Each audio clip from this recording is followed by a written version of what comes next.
ओम नमः शिवाय। ओम नमः शिवाय। शिव हरि बच्चों, बोलो श्री कृष्ण भगवान की जय। सदा भवानी दाहिने सम्मुख रहो गणेश रामा, सम्मुख रहो गणेश। पांच देव रक्षा करो, ब्रह्मा विष्णु महेश सियापति राम। जय जय राम। मेरो मन बसियो सीताराम।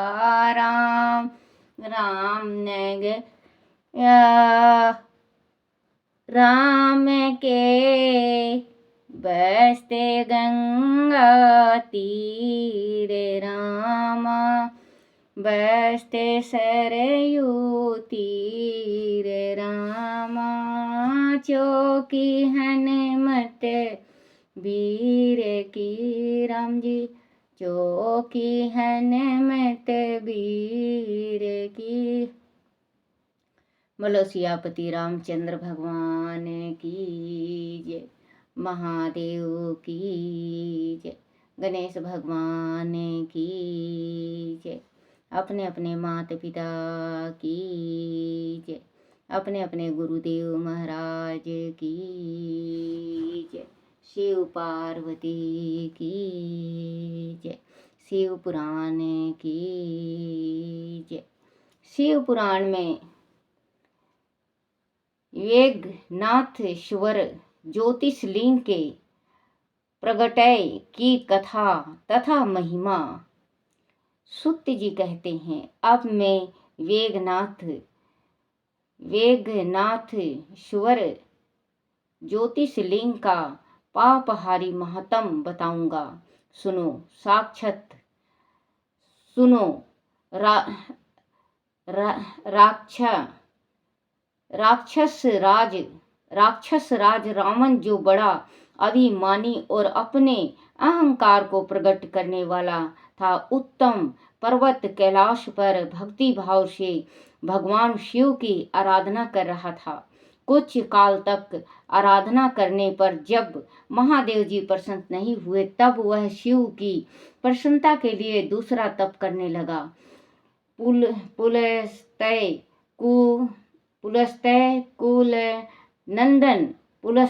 कुल नंदन श्रीमान रावण ने सिद्धि के स्थानभूत हिमालय पर्वत से दक्षिण वृक्ष से भरे हुए वन में पृथ्वी पर एक बहुत बड़ा गड्ढा खोदकर उसमें अग्नि की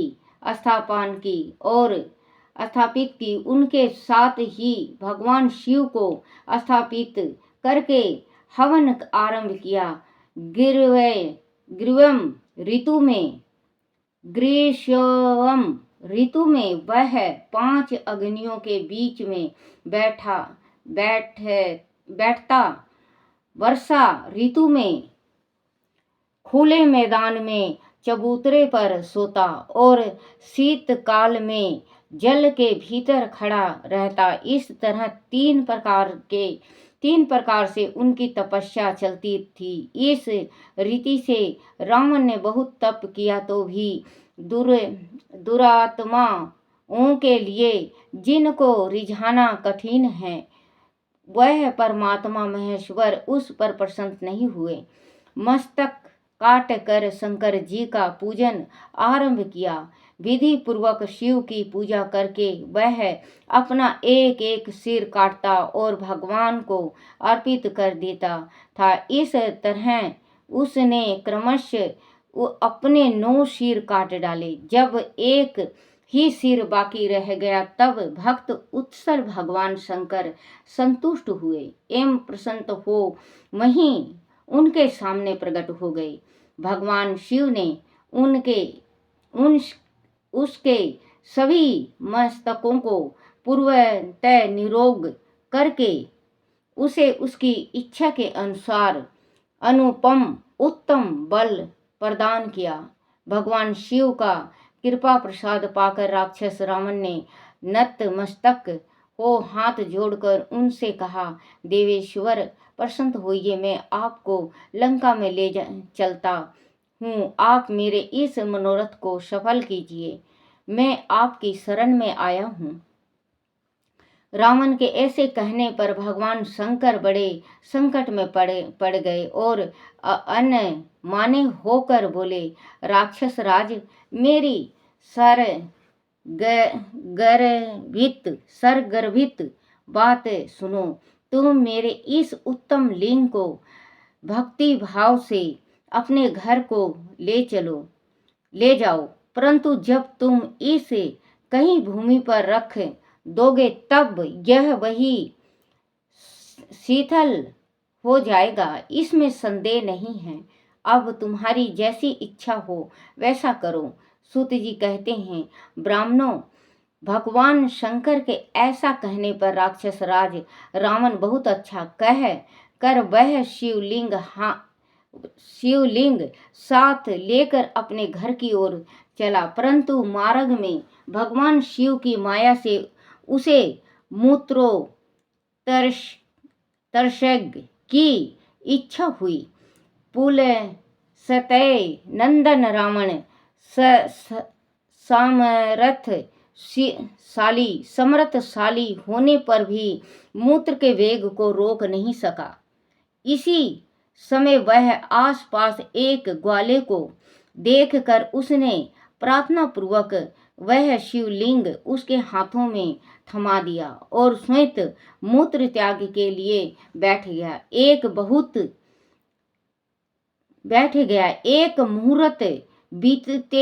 बीतते वह ग्वाला उस शिवलिंग के भार से अत्यंत पीड़ित हो व्याकुल हो गया। तब उसने उस पृथ्वी पर रख दिया। फिर तो वहीं हरकमय शिवलिंग वहीं शीतल हो गया। वह दर्शन करने मात्र से संपूर्ण अविष्टों को देने वाला और पाप राशियों को हर लेने वाला है। मुनि, वही शिवलिंग तीनों लोकों में वेगनाथेश्वर के नाम से प्रसिद्ध हुआ, जो सत्पुरुषों को भोग और मोक्ष देने वाला है। वह दिव्य, उत्तम एवं श्रेष्ठ ज्योतिषलिंग दर्शन और पूजन से ही भी समस्त पापों को हर लेता है और मोक्ष की प्राप्ति कराता है। वह शिवलिंग जब संपूर्ण लोकों के हित के लिए वहीं शीतल हो गया, तब रावण भगवान शिव का परम उत्तम वर पाकर अपने घर को चला गया। वहां जाकर उसने महान असुरों ने बड़े हर्ष के साथ अपनी प्रिय मंदोदरी को सारी बातें कह सुनाई। इंद्र आदि संपूर्ण देवताओं और निर्मल मुनियों ने जब वह समाचार सुना तब वह परस्पर सलाह करके वहां आए। उन सब का मन भगवान शिव में लगा हुआ था। उन सब देवताओं ने उस समय वहां बड़ी प्रसन्नता के साथ शिव का विशेष पूजन किया। वहां भगवान शंकर का प्रत्यक्ष दर्शन करके देवताओं ने उसे शिव लिंग की विधित स्थापना की और उनका वेगनाथ नाम रख कर उनकी वंदना और सत्य मान करके वह स्वर्गलोक को चले गए। ऋषियों ने पूछा, सूत जी, जब वह शिवलिंग वहीं शीतल हो गया तथा रावण अपने घर को चला गया, तब वह कौन सी घटना घटित हुई वह आप बताइए।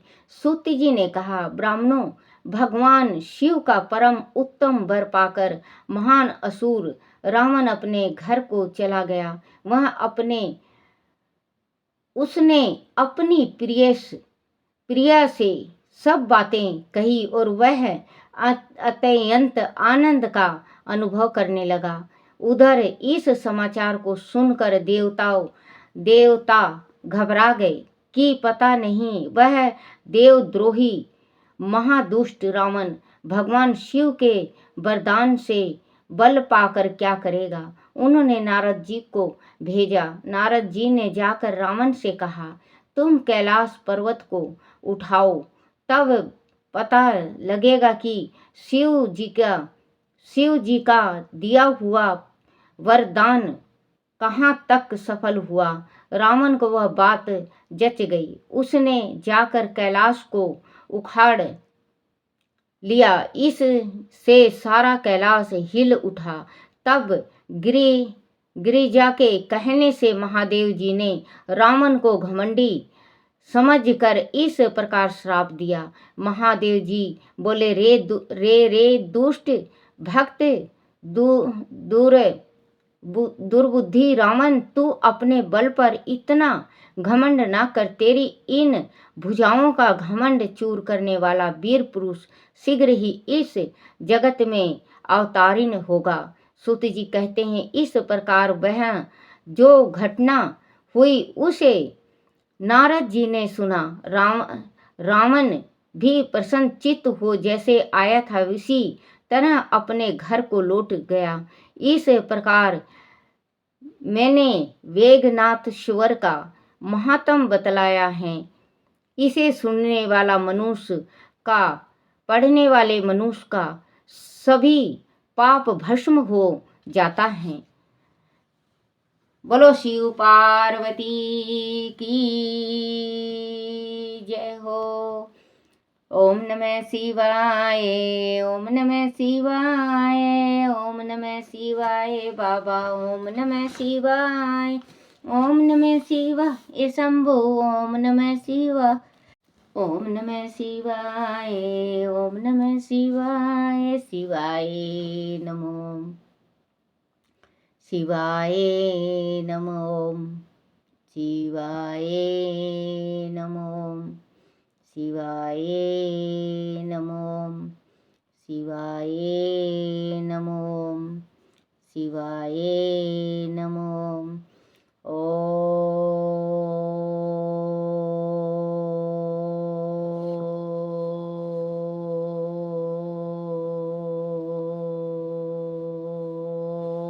नमः शिवाय। बोलो शिव पार्वती की जय। अपने अपने गुरुदेव महाराज की जय हो।